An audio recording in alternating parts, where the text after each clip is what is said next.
Hi, welcome all. And I'm really happy to have Saurabh Sancheti, the Group CFO of Jio Platforms, with me here. He's been very kind enough to have this recorded. He was called by the senior management, and therefore he could not be here with us today. So he's recording this with me as of the night of the 15th. It's late at night here, and I'm very happy to have him with us. Welcome, Saurabh. Thanks so much, Anil. It's always a pleasure being here. Hi to all the guests, and I'm really, feeling sorry that I'm not with you in person. It's a great place to exchange ideas, but because of this work exigency, I'm not here. But I thought it at least to make a point to be there virtually. I and Anil will obviously go through our views, our ideas as to how industry is, what is happening. But I think one thing you may bear in mind that all of the views which I'm expressing right now are personal. My organization may or may not subscribe, so please listen to it with that kind of caution. Fantastic. I mean, it's always a pleasure to have you. And let's begin the chat quickly. So how have you seen the content distribution landscape evolve over the past few years? There's been a lot of changes, you know that. No, I think India is a very exciting market, and content distribution and media is like a market no other. Definitely, the last 5 years have been big revolution on all fronts. So let me tell by seeing how the market is today and versus what it will be tomorrow. So today, yes, largely, even today, whatever people may say, cable and DTH are very prominent platforms. They have the highest reach. They reach more than 100 million households, and there's a very big proportion which they are serving directly as a pay TV. There's a big business which obviously Free Dish is having, and the whole revolution on connectivity, which has changed not just the mobile but the whole technology around connected TVs and large screen is there, and there we are just scratching the surface. So if I look actually, kind of India at a 350 million households, uh, the last bottom 100 to 150 million don't have a TV. Their only access is low cost smartphones for the content. If I look at the top tier, the top 50 million homes have connected TV. Many of them have a pay TV as well, which is where there are two products to the same segment. About 100 million pay TV homes. The distribution landscape is changing very fast because even though the numbers are not moving very fast, consumer time and attention is moving fast. And that is what is leading to a lot of change in mix of more choices. The customer time definitely is now getting into multiple channels. So it's an exciting time. I think the future is exciting for all the medium of content distribution. And the overall, as the economy grows more prosperous, definitely the number of users and the consumption is there to rise. Yeah, so all the players in the ecosystem have also responded to the changes that are taking place. And so, what are some of the key factors that have driven these changes in content distribution? I think, like I said, one good thing which has happened is definitely a lot of ecosystems are coming together. The access, which was earlier very difficult, is something which is made easy. Uh, so earlier we had it in mobility where, as a mobile subscriber, you had to pay 250 rupees a GB, and therefore it was criminal to watch video on your mobile phone, to now having very affordable tariffs, less than 10 rupees a GB, and everybody can afford a mobile phone with content, and that opens up a huge audience. The same revolution, by the way, is also happening in home now, almost touching 40 million internet users. It's a very big market which is happening. And what connectivity does is, because it's like the baseline infra, but what it does is it definitely changes the overall proposition. And at the same time, because of again this opening up of market, people are able to take exciting bets and make it really large. I mean, for example, just look at Geo Cinema and what has happened with digital watching on IPL. It's like the whole model is pivoted, the whole attention has gone there, and therefore a lot of interesting experiments are happening, which is a very good thing to happen for the overall industry, because that is what maximizes the consumer surplus, and that really generates a lot of value for everybody in the ecosystem, not just the content producers, distributors, but the consumers as well. So it's really exciting. So, smartphones are playing a pretty strong role in terms of, and especially through your through the Geo Bharat offering that you'll have. And And they are serving the TV dark areas, I believe. According to reports, there are close to about 480, 500 million OTT users in India, though Omax states there are 650 to 700 million users. So, in your experience, what role do the new and emerging platforms play in reaching diverse audiences? How do you identify such Yeah. platforms? I think it's a very good question. So I'll break the question into two parts. One is obviously as a content producer and then as a distribution channel. I think as a content producer, the good thing, like I said, in India is there is no one India. There are many Indias, and the overall India is so big that even in the three Indias that I was discussing earlier, you have opportunity of a global scale. Now coming to the content producer angle is very interesting in India. So D2C is what is the buzzword. So everybody is trying to grapple with it, but Indian consumer is kind of a high touch consumer. So existing relationships definitely prevail, and in across industries, our learning is that is definitely a winning point. Therefore, wherever you have a distribution channel, whether it be via a local cable operator or as a telco distribution or any other distribution where you have some touch point with the user, you definitely have a lot of chance of getting him converted and at least sample. And if the content is of quality, definitely consume it. So as a content producer and distribution, like I said, India is moving very fast, shifting fast. The market is growing. It's quite an exciting time to see how things are evolving. And if you have a great product, there is no dearth of consumers. That clearly this market is showing. Great. These days we don't look at a customer. We look at the lifetime value of a customer. How is that? What kind of a role is that playing in terms of customer acquisition? Yeah, I think that's a very relevant question. And the thing which we have to say is the good thing is the good and bad thing. The good thing is because consumer today has choices. The bad thing is consumer has choices. So if you are not able to take her attention at the right time with the right content, you're lost. And that's where I think affordability, access, and the size of market is definitely a given, which everybody talks about. But content personalization is kind of the real secret sauce, which very few people talk about and are working towards. I think one very important thing is, unlike a lot of other category where the consumer is very involved in the purchase, likes to go through the process of making the decision. Entertainment is always a lean back experience. The consumer may like to play around a bit, but consumer doesn't want to really, do a bit of big research to find the right piece of content. And that's where if you have the right content dished out at the right time to the right consumer, the consumption obviously goes up. So clearly, like what I always try to remind my team is that choice is not actually a boon. It's not certainly a gift. It's a tax to the consumer. So the more you are making the consumer choose, you are doing that.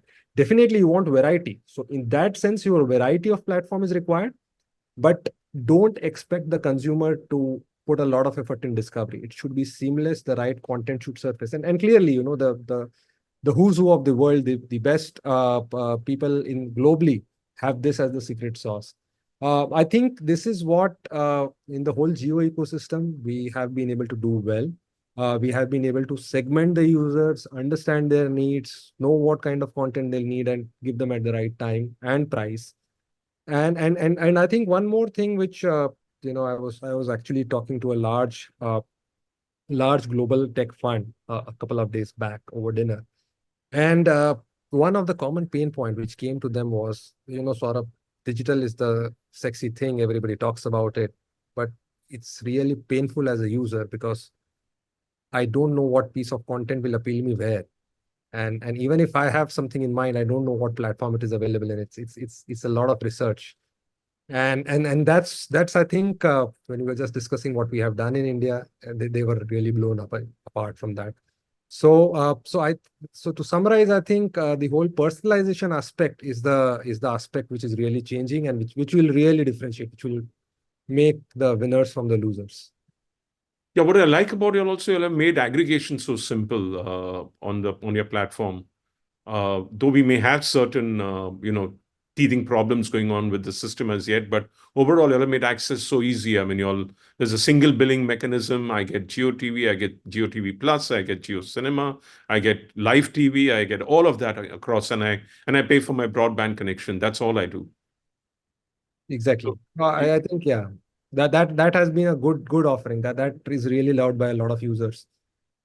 yeah, and I also talked about the lifetime value. How important is the lifetime value of a personalized person? You talked about personalization earlier. Now I'm talking about lifetime value. How important is that going to play a role? You don't look I at, because think, people are I switching off. think, There's yeah, churn. yeah. I think you're absolutely right. But let me take part of it like a two-part equation. Uh, One part of equation obviously is the value you derive from the users. But our our principle in the business and what I've learned through my own experiences here is that you should focus on the other part, which is what value you give to the user. Because if your product is valuable enough, and value is not only in monetary terms, it's value in terms of giving the right thing without consumer having to put effort, giving it at the right price, giving it to the right user. What it does is it definitely adds a lot of value to the user. So the way I think businesses should look at it is go beyond the LTV. Clearly, obviously, that's an internal control metric they should use, but focus more on giving and acquiring the right customer metrics. A lot of times, what I've seen a lot of people do is the whole process is more on vanity metrics of acquisition and just trying to get the consumer in and not figuring out what his or her needs are. So focusing more on the extracting part from the consumer and focusing less on the giving part. And over a longer term, usually the giving part is what makes the consumer stick around and definitely generate value. So focus on adding consumer surplus, as I began with. Okay. So now, there is these days you're not looking at just one port of distribution. You're looking at multi-channel, distribution. So what challenges have you faced so far?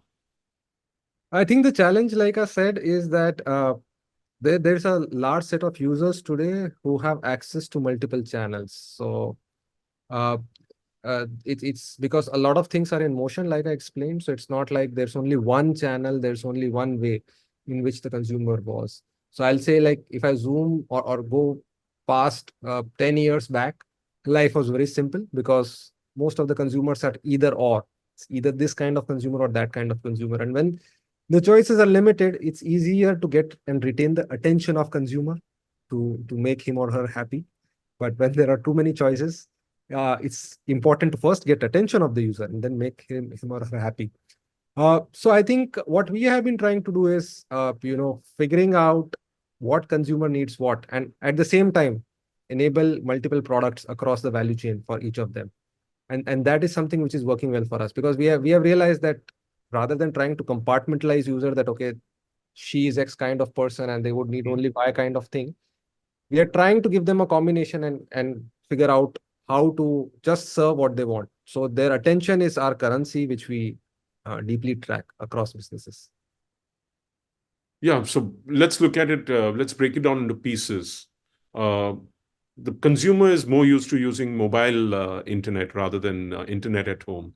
Is that true, or is that, and also the fact that connected TVs are growing?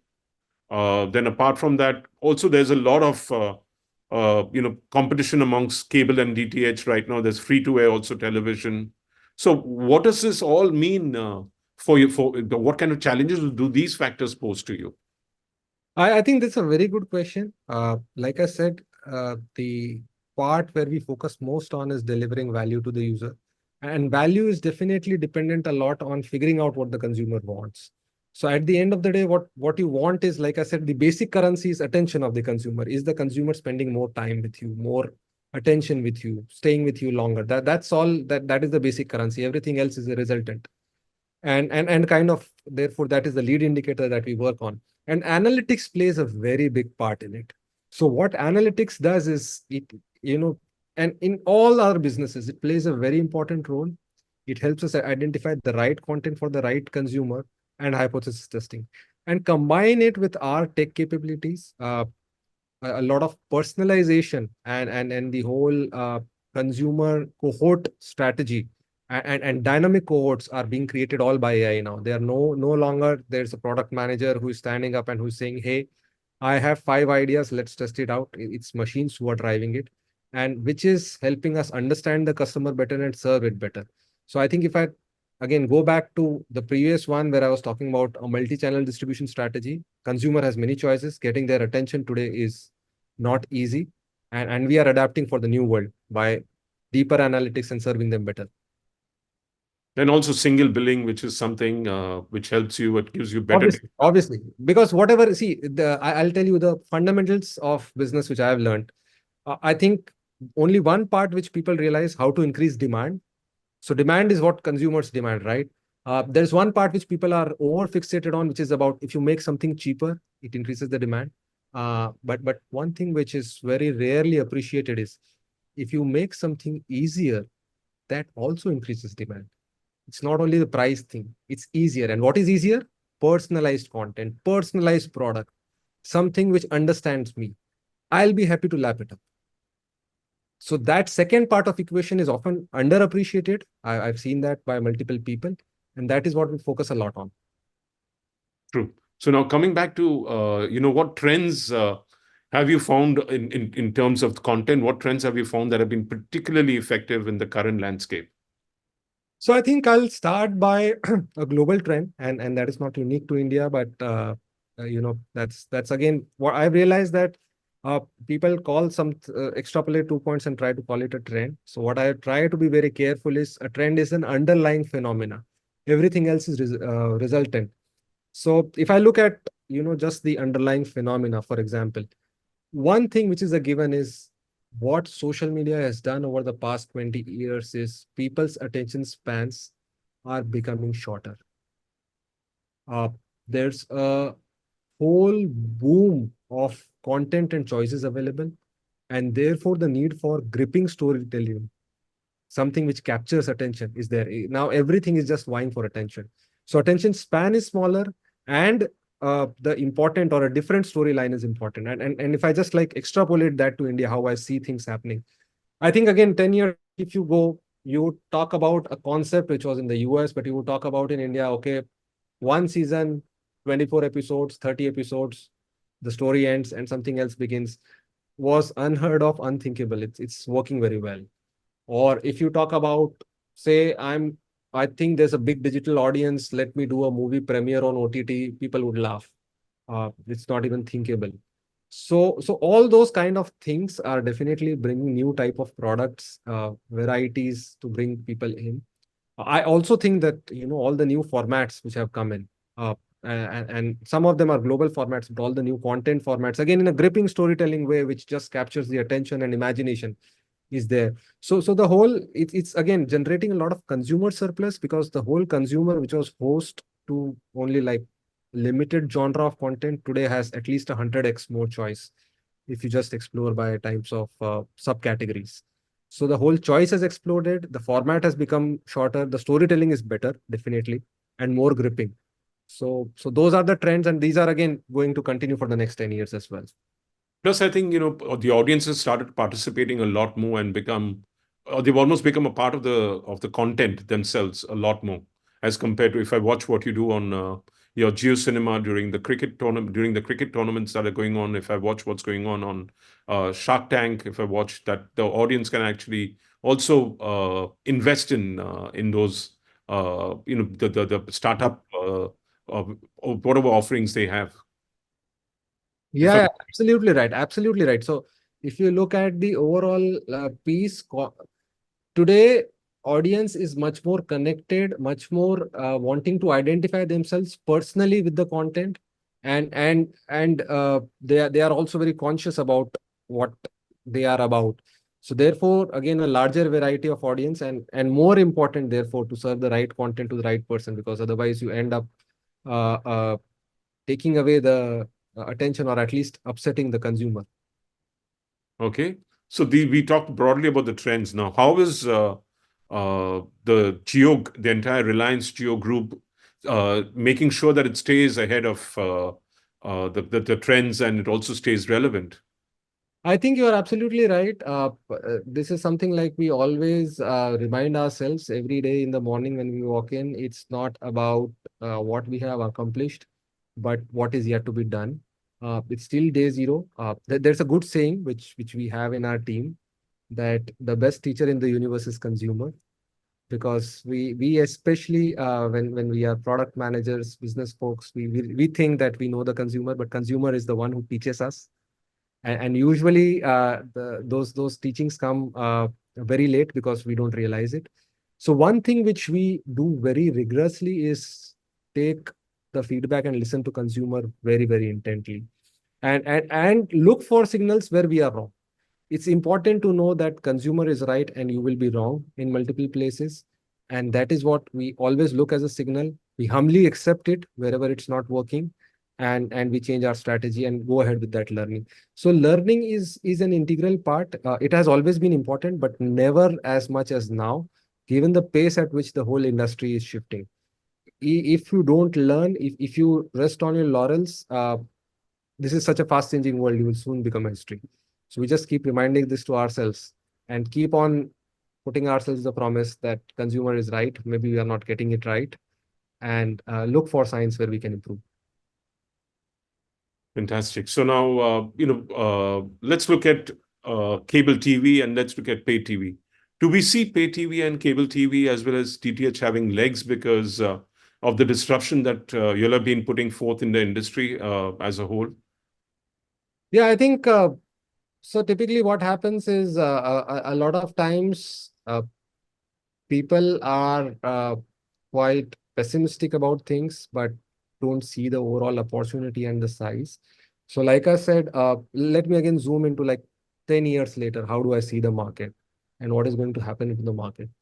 10 years later, India would have 400 million households. 10 years later, India would reach a per capita income of average of $5,000. And at that kind of per capita income, there would be a 90% penetration of TV. Again, that's like globally proven macroeconomic fact, which means that about 360 million households should own a TV at that point of time. Uh, Now, where are these people today? Today, again, those homes, in contrast, are like close to 350 million and 200 million only on TV. So, which means the overall homes which can be serviced by entertainment is going to expand significantly. I think there would be a top tier which is significantly large now, but which will be like about 120 to 150 million range, which would be fully digital. Because at the end of the day, again, the choice and the personalization which you can deliver on digital will be unmatched. However, I still believe that out of the bottom 250 million left after that, or 210 million to be precise, left after that, uh, pay TV universe would still be 100 million. The only challenge which pay TV will have will be the users who don't have any touch point with the consumer. I think cable has a fantastic opportunity because you have a guy who has known the consumer for not just years but decades. And therefore, the kind of personalization, adaptation, listening to consumer which you can do is like nothing else. So cable, definitely I see a very bright future. DTH will have to reinvent itself a bit, and at the end, obviously, there's a big bottom tier, about 50 to 100 million at least, which will be on a free dish or a free TV kind of a offering. So, like I said, the beauty about Indian market is it's so big that any one business you pick up, it's still 100 million kind of scale, which is what you don't even get in large countries internationally. So the relevance definitely I see. The need for reinvention is also there, like I've been saying, and this is what I keep on reminding again across businesses, all our teams, that our past laurels, but the way at which industry is changing, we need to reinvent ourselves. But I'm sure again, Indian organizations, our competition, or a lot of people, especially Indian businesses, are very smart. They will move and adapt quite quickly, and we see a big market in it. Yeah, so let's again a little more future, basically forecasting in the future. How do we see the world of media and entertainment being like? Do we see three or four large players who are integrated like they are in the US. But the US has a lot more players now. The tech giants are really driving the agenda. So, what do we see happening in the marketplace as far as media and entertainment is concerned? Do we see a similar kind of a play happening, or do we see telcos, or do we see software giants, tech, solution providers like you have in the US? I think, like I said, because again, there are, in my estimate, out of 400 million households, 350 owning TV, 360 owning TV, uh, I see three large markets. One is the digital first market, which would be connected largely by telcos who are obviously putting in a lot of money in fixed investments as well. And that revolution is about to happen again, because even at a like 120 million out of 400 million, you are at barely at a 30% penetration. Today, any country of a $5,000 per capita income is higher. So that is bound to happen. Telcos would lead the distribution, and digital companies, both the OTTs as well as the internet giants, would be the media, I'll say, media engines to them. I think the media engines of pay TV and free TV will serve the other 200. They'll be there. Uh, because I said the opportunity is so big, I do see a lot of space for everybody. That's the beauty about India, by the way, that whatever opportunity, even if you pick up a niche, it's tens of millions. So the addressable market is large. The market is up for grabs, uh, and I'm extremely bullish on the future. No, so am I. But let's look at, India is this kind of a market which is leapfrogged a lot of things now. It's very fertile. It's very virginal, and it's very fertile for companies like Amazon, companies like Microsoft, to companies like Google to come in and make a strong play, and with the large market that we have to come and you know try to lead an acquisition strategy going forward. Do you see that happening? I think, see, they will definitely, all the global internet giants will definitely make a mark. They have already made a mark, so it's nothing like that. But having said that, isn't there enough and more for Indian companies? I think the opportunity is so big that no one player, no one set of industry can take it over. It's so big that everybody has huge opportunity. Everybody has opportunity to grow multifold from where we are. So it's a very unique thing, because think about it, right? Today you have a 200 million households owning TV, and most of them not able to afford a pay a subscription. Uh, to a 360 million kind of thing, the market is going to be so big because it's $5,000 per capita income. It's I huge. get it. Yeah, any words, any last words you want to tell the cable TV, the pay TV fraternity, as well as operators? Should they focus on broadband? Should they deliver video? Or, I think what has been happening is, there has been a lot of pessimism, uh, and that happens in any inflection point, in any time when uh, things are not going as well, things are getting shaken up. A lot of self-confidence loss happens, whether it be cable fraternity or the pay TV. I think this is short-lived. This is an inflection point. This is where we can really build on our strengths. So the only thing which I'm working towards myself, and my advice would be to reinvent ourselves, be closer to the consumer, because there is a very big opportunity, no matter whatever anybody see. okay, but do we see the pipe, or do we see wireless being I the?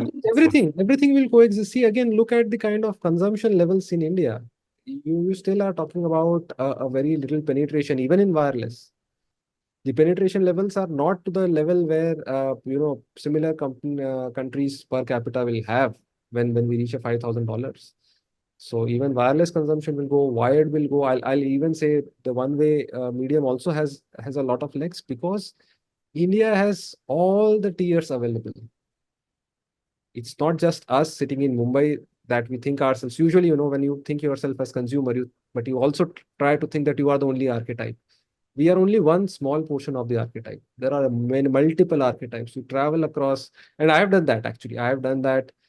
Travel to towns. No, no, I'll not even call towns. Travel to households with 75 villages and their outlook, how they consume media.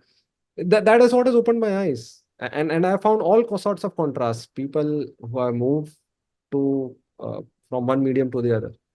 So yeah, it's quite Yeah, exciting. there's one more question I'd love to ask you, which is the localization, hyper localization of content. I think that's what's going to keep cable TV very, very relevant going forward, apart from the bundled offerings and and also even OTT is relevant at the same time. Whoever delivers more hyper localization will also benefit apart from offering a wide, diverse content offering.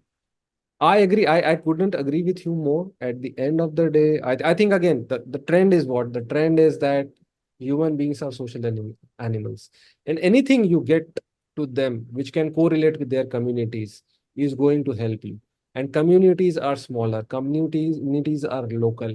They will be able to relate more, they will be able to know more. I think what has not been cracked so far is a kind of economic model in which uh, a low cost production can happen and be, I'll say, telecasted or broadcasted locally, regionally. But local and regional events is I think one of the key things which will happen, because again that is where technology is going.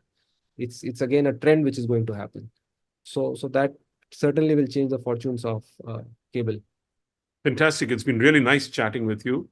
And I'd like to thank you once again for taking the time out despite uh, happening today and and being so optimistic about the future and positive about the fortunes of this industry. A big thank you to you.